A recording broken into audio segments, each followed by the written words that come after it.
These past couple of months, I have enjoyed focusing on like one particular author or a group of authors on my physical shelves or on my virtual shelf. I enjoyed my Kindle Clear Out Readathon reading this past month. So April's going to be a combination of a couple of April releases and a little bit more of that. Welcome to my April 2021 TBR. Welcome back, or if you are new here, welcome. My name is Katrina and I make bookish content here on this channel at least twice a week and then movie reviews here at the weekend. All of my social links are in the description box below, including my blog and my Goodreads, so you can keep up with my reading in between times.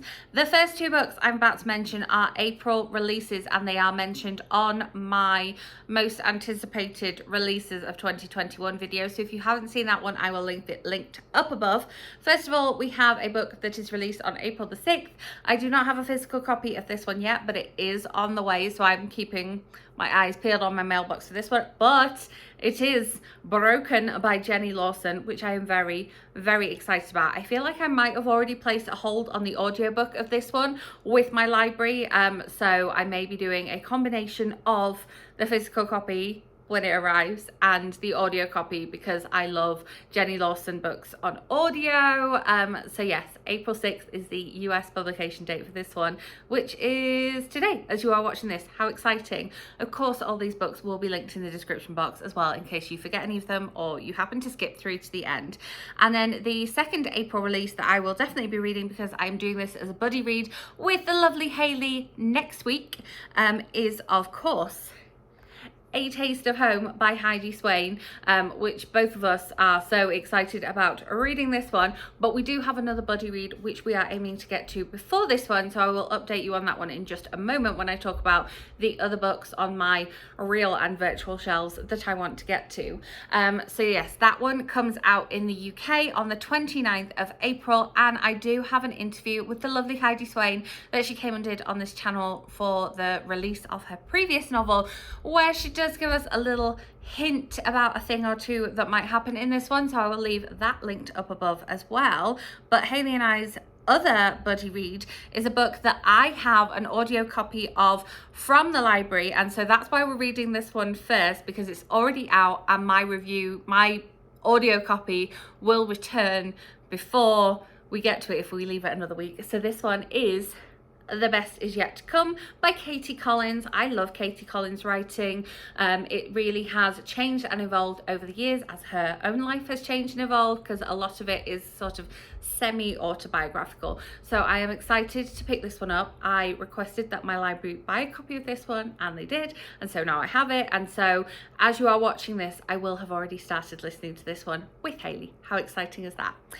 So that is part of my other books that I want to read that I have to choose from. So basically I'm definitely going to read these this month, but some of these books are either on my NetGalley TBR, my TBR behind me, or my audio borrows from the library that I need to get to by the end of the month. So these are books that I am choosing from. However, one of these I have already started because it is for the Buzzwordathon for April, hosted by Books and Lala. This month it is Space and Galaxy Terms. So this one has been sat on my shelf for forever, and trigger warning here if you don't like stickers on books. It does have a couple of stickers on here, but it's been sat on my shelf too long to take those stickers off. So this one is going to be I'll Give You the Sun by Jandy Nelson, and I have the Waterstones exclusive edition of this one, so it does have the beautiful sprayed edges as well. Now I'm not sure if all of these all the copies of this one have these like little kind of paint things and sketches in between. I am listening to this one on audiobook, but I am also coming back to the physical book too, because I can tell that some of the moments in the audiobook refer to some of the markings and sketches that are in here. And this apparently has some sort of postcards. There we go. It also has a couple of postcards at the back because it is an exclusive edition. So this one I'm aiming to clear from my shelves. I am listening to the audiobook of this one already. I'm not sure about it so far. So let me know in the comments if you've read this one. Are you thinking that I'm going to like it? Should I persevere with it, or should I DNF it? I don't know, because I'm going to be starting the Katy Colins audiobook tomorrow, so we might have to switch back and forth, but let me know. Let me know if you think I will like this one. And then another one that I will definitely be reading, because this was sent to me from the lovely Quirk Books for review, which I have already started flicking through as well. And this one is Kid Innovators, True Tales of Childhood from Innovators and Trailblazers. So this is part of their series of like kid athletes and kid presidents, kid artists, kid activators, etc. That is all of them there, so you can pause the video if you want to look up any of these others. But this features people like Walt Disney, Steve Jobs, Florence Nightingale, Madam CJ Walker, that I read about and made a book versus movie video about, and I have already started it. It is, I would say this one's definitely like middle grade, but it's got a lot of nice sort of thought bubbles and illustrations throughout. It reminds me a little bit of the Goodnight Stories for Rebel Girls books in the simplicity of each story, but each person gets a few pages with some designs and some fun facts, and so I am learning a little bit from this one. And then we've got another couple of other categories. We have some Book of the Month Club books that I would like to get to, because I have got a couple of these. So the first of these I feel like has been on a few TBRs in the past, so I would eventually like to get to this one. And this one is Severance by Ling Ma. Again, let me know in the comments if you think I will like this one, because I'm just not sure about it. I feel like I may have started listening to the audiobook of this one, but I've just seen on the back that this was a December 2018 pick, so we need to get to this one, and now would seem like a good time to read it. I do love the US cover. I put the UK cover on my blog, which of course is linked in the description box, but much prefer the US cover, and it was the cover that drew me to it. So let me know if you've been following for a while. Am I gonna like this one? I just don't know.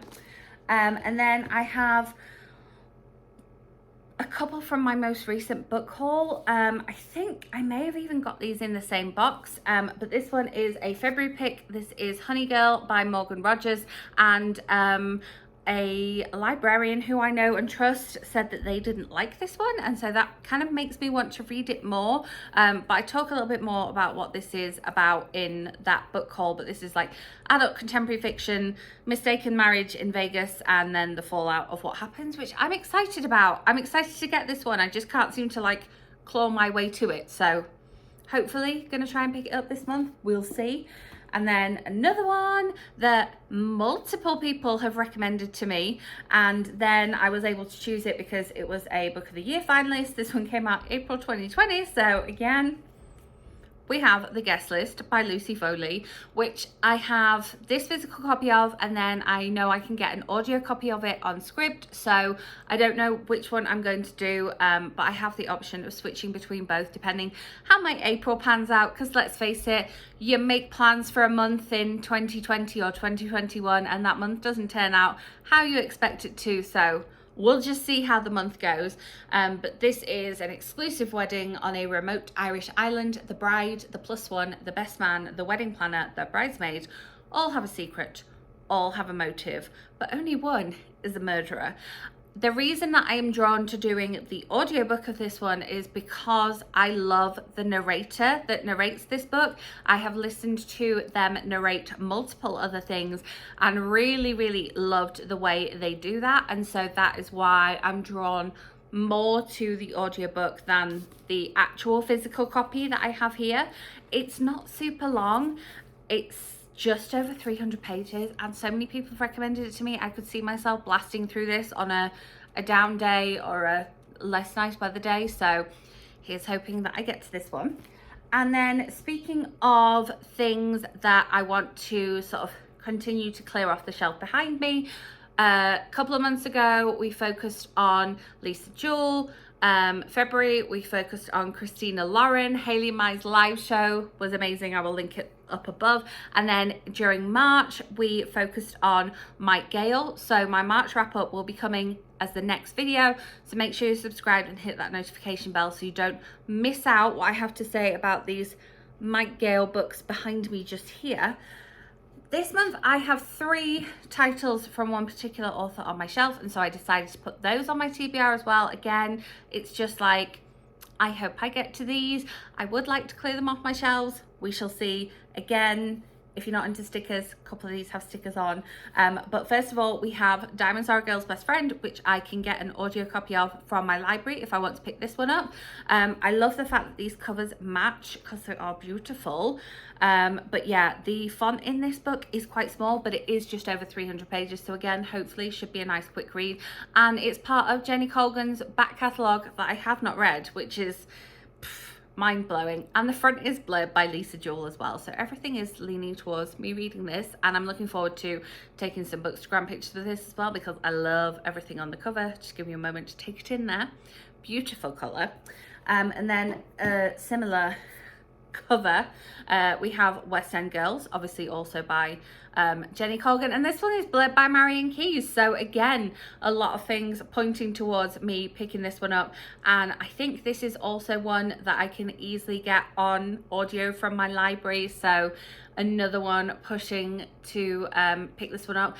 Generally, Jenny Colgan novels also have a decent narrator, so we shall see. And then we also have one that is just, I feel like I'm gonna need to take this to a body of water to photograph, or perhaps have a nice like cocktail on the side of this one, because this one is Operation Sunshine, and this one is blurred by heat.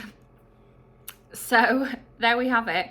And these are all adult rom-coms by, you know, lovely writer Jenny Colgan. I've read almost everything she has written apart from these 3 and I think one more of her earlier titles, and then her like couple of most recent releases I haven't kind of caught up with yet.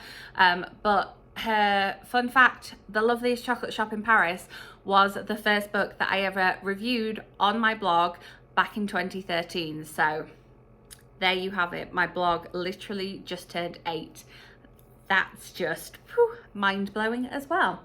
And then I believe I have one more, which I also have on audio from my library. So if I can get to this before it returns, it's going to be part of the April TBR. And this is another thriller that everyone has been telling me to read, everyone's been talking about, and this one is Girl A by Abigail Dean, and I am going to confess that I know literally nothing about this book because I don't want to. I feel like it's going to be one of those books that even if I know the blurb beforehand, it will just, you know, take a little shine off the novelty of it. And so people I trust have recommended it to me. Lots of people have been saying that once they pick it up, they can't put it down, and therefore it's on my very tentative April, I hope I pick up this book TBR. So there you have it. Let me know in the comments what is on your April TBR, and as I said, those couple of books that I've asked for guidance towards, let me know if you think I'm going to like them. Should I continue with I'll Give You the Sun? Am I gonna like Severance? Let's see. But yeah, also let me know what you think of this like slightly looser TBR. Like, I'm hoping to get to some of these books I'm definitely gonna read, and then so yeah, I have literally 3 that I'm definitely going to read. No, I have 4 and 1 that I've already started as well, so we have 5 that I'm definitely going to read, and then just a general loose TBR because who knows what April will bring? Who knows what the world will look like by the end of April? Who knows what I will look like by the end of April? It's a world full of unknowns right now, and so it's very hard to plan one's reading around that. I will also have some Oscars week videos coming up for you, so if film is also your thing like it is mine, make sure you are subscribed so you don't miss out on those. Hit that notification bell. If you enjoyed this video, give it a thumbs up, and I will be back with my March wrap up for you on Thursday, so I will see you then. Thanks for watching.